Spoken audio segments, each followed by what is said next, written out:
श्री रामदास अठावले।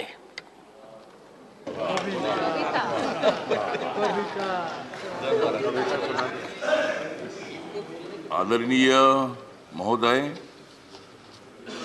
मैं तो अन्याय के खिलाफ लड़ा हूं। मैं तो अन्याय के खिलाफ लड़ा हूं, इसलिए आपको बधाई देने के लिए यहां खड़ा हूं। आपका अनुभव बहुत ही बड़ा है। आपका अनुभव बहुत ही बड़ा है, इसलिए आपने संघर्ष का पहाड़ चढ़ा है। मेरे पार्टी का मैं हूं अकेला। मेरे पार्टी का मैं हूं अकेला, लेकिन मेरे हाथ में है संविधान का पेला। मैं हूं मेरे पार्टी का अकेला, लेकिन मेरे हाथ में है संविधान का पेला। मैं तो हूं आपका सच्चा चेला। मैं तो हूं आपका सच्चा चेला, मुझे मत छोड़ो अकेला।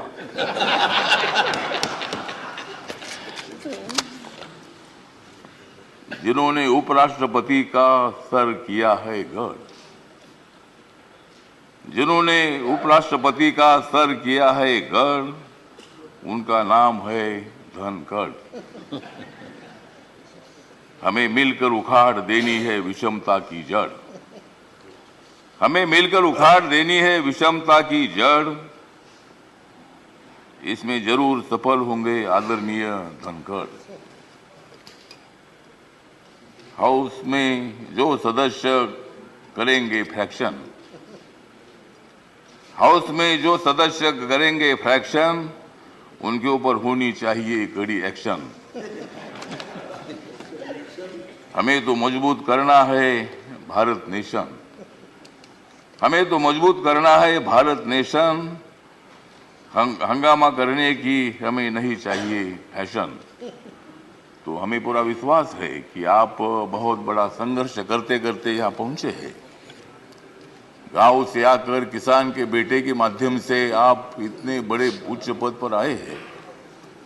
इसमें आपका अनुभव, आपका बहुत बड़ा संघर्ष है।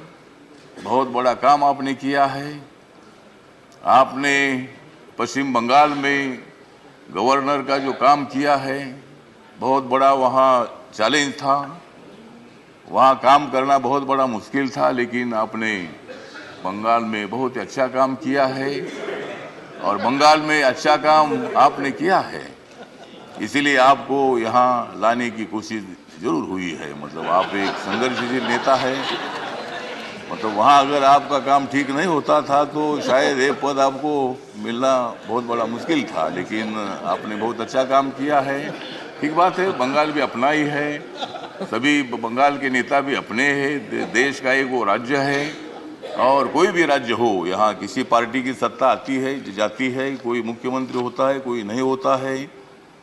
कभी हम भी मतलब 3 बार सांसद रहे लोकसभा में, और मैं शिरडी में मैं हार गया, लेकिन मैं घर में बैठा नहीं। मैं घूमता रहा।